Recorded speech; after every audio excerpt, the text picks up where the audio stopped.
அவர் சொல்றாரு, மேற்கு மண்டல திரு ஸ்டாலின் பேசுறார். ஒரு நிமிஷம் தம்பி.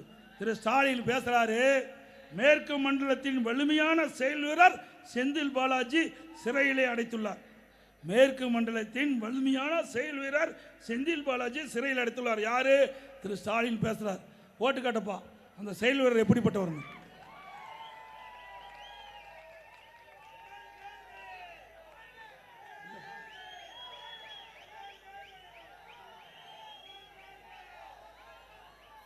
இந்த மாவட்டத்தில் ஒருத்தர் இருந்தார், அமைச்சர் செந்தில் பாலாஜி.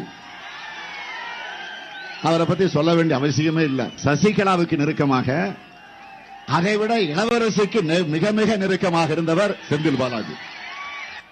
ஆக இன்னைக்கு பாத்தீங்கன்னா அவரு மட்டும் இல்ல, ஒட்டுமொத்தமாக பாலாஜியினுடைய தம்பி இந்த கரூர் மாவட்டத்தை தன்னுடைய கட்டுப்பாட்டில் வச்சிருக்கிறாரு.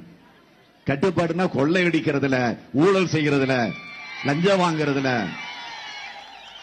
அந்த கட்டுப்பாட்டில் வச்சிருக்கிறாரு.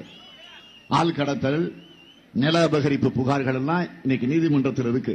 பொறியியல் படிச்சுக்கிட்டு இருந்த ஒரு இளைஞன் கோகுல் என்பவரை கடத்தி அவனை கொலை மிரட்டல் செஞ்சு அவனுடைய சொத்துக்களை எல்லாம் பறிமுதல் செஞ்சு அவன் அதற்கு பிறகு அந்த குடும்பத்தை சார்ந்தவர்கள் நீதிமன்றத்துக்கு போய் அந்த பிரச்சனை இப்ப நீதிமன்றத்தில் இருக்கு. இப்ப எங்க இருக்காருன்னு தெரியல.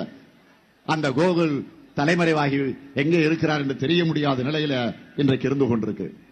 இப்படி ஒன்றா இரண்டா, ஒன்றா இரண்டா எடுத்து சொல்ல அப்படின்னு பாட்டு இருக்கு. பாத்தீங்களா? இந்த செயல் வீரருடைய தகுதியை அவரே சொல்லிட்டார். இப்ப செயல் வீரங்கிறார். அப்புறம் செந்தில் பாலாஜி அவருடைய தலைவரை பத்தி பேசுறாரு. அதை போட்டு காட்டுங்க பார்க்கலாம். பேசும் புல்லர் கூட்டம் போட்டியிட திராணியின்றி இப்போதே புலம்பிட துவங்கிவிட்டார்.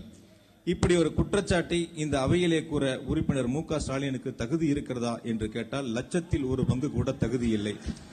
கருணாநிதிக்கும் கருணாநிதியினுடைய பிள்ளைகளுக்கும் எப்போதுமே ஒரு குணம் உண்டு. அவங்க வகிச்சா அது பதவி, மற்றவங்கன்னா அது புழுதி. அவங்க தொட்டா அது பொண்ணு, மற்றவங்க தொட்டா அது புண்ணு. அவங்களுக்கு வந்தா அது ரத்தம், மற்றவங்கன்னா அது தக்காளி சட்னி. தமிழை விற்று பிழைப்பு நடத்தும் சிலர் தங்களை தலைவர் என்று சொல்லிக் கொண்டு இருப்பவர்கள் குடும்பத்திற்கு பதவிகள் வேண்டும் என்றால் டெல்லிக்கு போவார்கள். டெல்லிக்கு போய் பெற்றதனால் அலைக்கற்றையை விற்று அதனால் 2 லட்சம் கோடியை கொள்ளையடித்து திகாருக்கு செல்வார்கள்.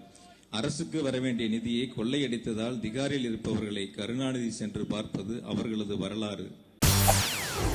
செய்திகளை உடனுக்குடன் தெரிந்து கொள்ள உடனே சப்ஸ்கிரைப் பண்ணுங்க.